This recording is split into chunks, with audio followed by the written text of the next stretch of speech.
दोस्तों आज हम आपके लिए लेकर आए हैं दो ऐसे जबरदस्त फंड जो कि स्मॉल कैप कैटेगरी के बहुत अच्छे फंड माने जाते हैं।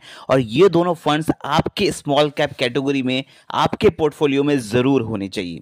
दोनों ही फंड्स मैं आपको बता दूं कि रिटर्न्स के हिसाब से अगर मैं बात करूं तो रिटर्न्स के हिसाब से बहुत तगड़े फंड है। और मैं बात करूं फंडामेंटली स्ट्रांग फंड है वो, उनकी होल्डिंग्स बहुत अच्छी है, अच्छे अच्छे कंपनीज में पैसा लगा हुआ है। फंड साइज भी बहुत ज़्यादा नहीं है जो आपको टेंशन लेने की बात है। फंड ऐसे फंड्स बता रहा हूँ स्मॉल कैप कैटेगरी के जो कि आने वाले टाइम पर अच्छा परफॉर्मेंस कर सकते हैं।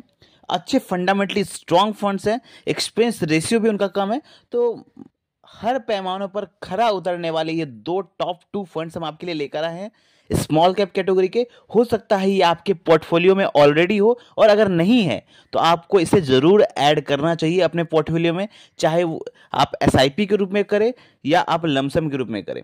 अब बहुत सारे ऐसे स्मॉल कैप कैटेगरी हैं जिसपे आप लमसम नहीं कर सकते, लेकिन इनमें से एक जो फंड है, मैं दो फंड्स बताऊंगा, दोनों ही बहुत अच्छे हैं। लेकिन जो एक फंड है उसमें आप, जो पहला फंड हम आपको बताएंगे उसमें आप लमसम भी इन्वेस्टमेंट कर सकते हैं। और मार्केट करेक्शन लिया है थोड़ा सा, तो आप चाहे तो उसमें कुछ पैसा लमसम इन्वेस्ट कर सकते हैं, डेफिनेटली फ़ायदा होगा। तो चलिए हम बात करते हैं इन दोनों फंड्स के बारे में। सबसे पहले हम अपना पहला फंड बताएंगे, उसके बाद हम चलेंगे दूसरे वाले फंड पे। दूसरा वाला फंड मुझे ज़्यादा अच्छा लगा क्योंकि वो फंड मुझे देखते ही मुझे पसंद आ गया। और मैं बात करूँ, मैंने इन दोनों फंड्स में मैंने खुद भी इन्वेस्टमेंट किया हुआ है।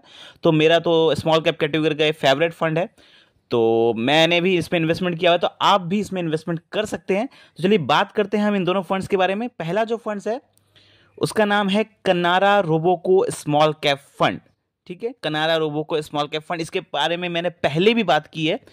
और इस फंड का मैं बता दूं कि अभी मार्केट थोड़ा करेक्शन लिया है, और ये एकमात्र ऐसा फंड है, अच्छे मतलब स्मॉल कैप कैटेगरी का अच्छा कैटेगरी का जो फंड है, इसमें आप लमसम अभी भी इसमें चालू है।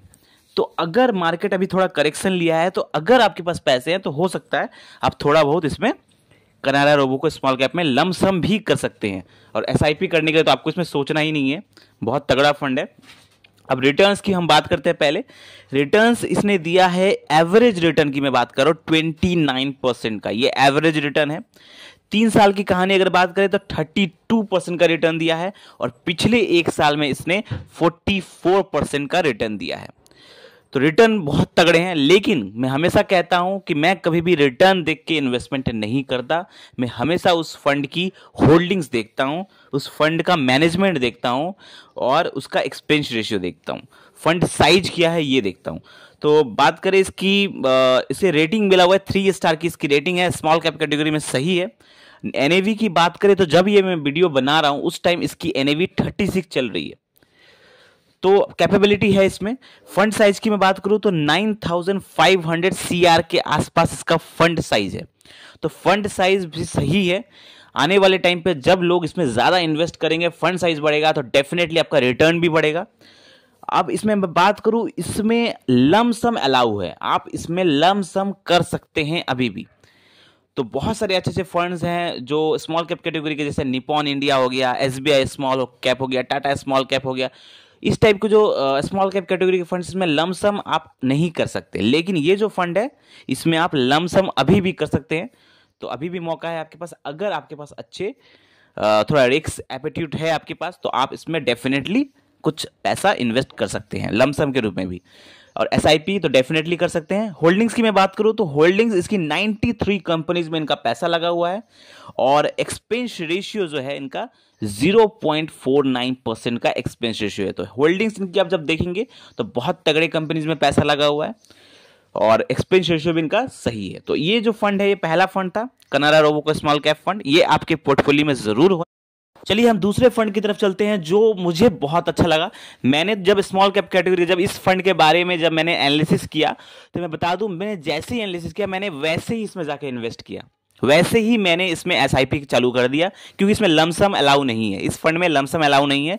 लेकिन मुझे ये बहुत तगड़ा फंड लगा, जैसे ही मैंने देखा वैसे इन्वेस्टमेंट किया। अब इस फंड का नाम बता दो आपको, टाटा स्मॉल कैप फंड। ठीक है, Tata small cap fund, Tata का स्मॉल कैप कैटेगरी का। रिटर्न्स की मैं बात करूं 28% का इसका रिटर्न है, एवरेज रिटर्न में बता रहा हूं, ये 28% का जब से ये मार्केट में आया हुआ है।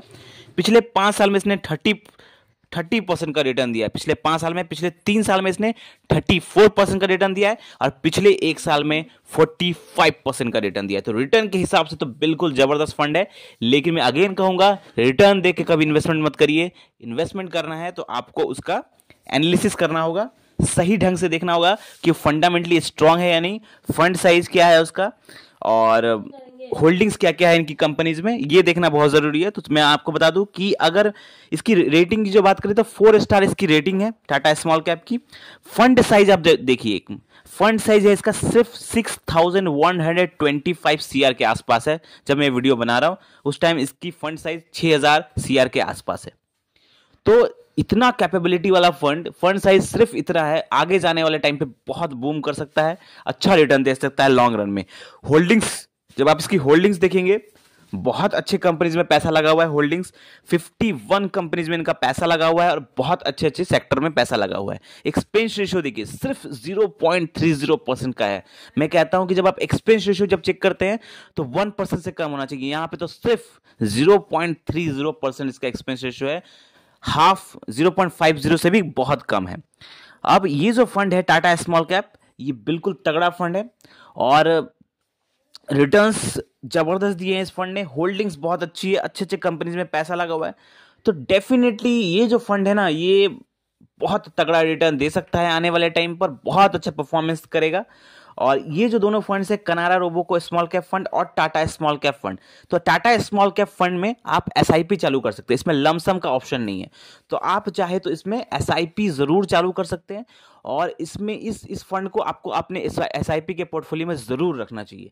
और बात करें हम कनारा रोबोको की, तो कनारा रोबोको में भी आप स्मॉल एसआईपी स्टार्ट कर सकते हैं। लेकिन अगर आपके पास थोड़े बहुत पैसे हैं तो मार्केट अभी आप देखेंगे, जब आपने एनालिसिस किया होगा तो मार्केट अभी थोड़ा करेक्शन लिया हुआ है, थोड़ा सा डाउन है। तो ऐसे टाइम पर सही मौका होता है लमसम इन्वेस्टमेंट करने का। जब भी मार्केट डाउन जाए तो थोड़ा बहुत अगर आपके पास पैसा है तो आप लमसम कर सकते हैं। तो इस फंड में आप लमसम कर सकते हैं क्योंकि अभी मौका है। तो जब आप देखेंगे मार्केट अगर डाउन है तो आप थोड़ा थोड़ा, जैसे अगर किसी के पास 15,000 है, 20,000 है, 30,000 है, 25,000 है, तो थोड़ा बहुत वो लमसम इसमें डाल सकते हैं। और अगर ज़्यादा है तो थोड़ा ज़्यादा भी डाल सकते हैं, थोड़ा रिस्क रहता है स्मॉल कैप में, लेकिन रिटर्न भी यहीं पे बनता है अगर आप अच्छे फंड सेलेक्ट करते हैं स्मॉल कैप कैटेगरी में। तो आई होप आपको ये वीडियो अच्छा लगा होगा। अगर कोई डाउट लग रहा है इन दोनों फंड्स के बारे में, कोई क्वेश्चन लग रहा है या आपके बारे में आपको कोई सवाल है तो आप कर सकते हैं। चलिए हम एक सवाल लेते हैं। एक सवाल हमारे पास आया था कमेंट्स के रूप में। सर जी ने हमसे सवाल पूछा था कि मोतीलाल ओसवाल एक फंड है, तो क्या हम उसमें लमसम कर सकते हैं या नहीं। तो डेफिनेटली आप इसमें लमसम इन्वेस्टमेंट कर सकते हैं और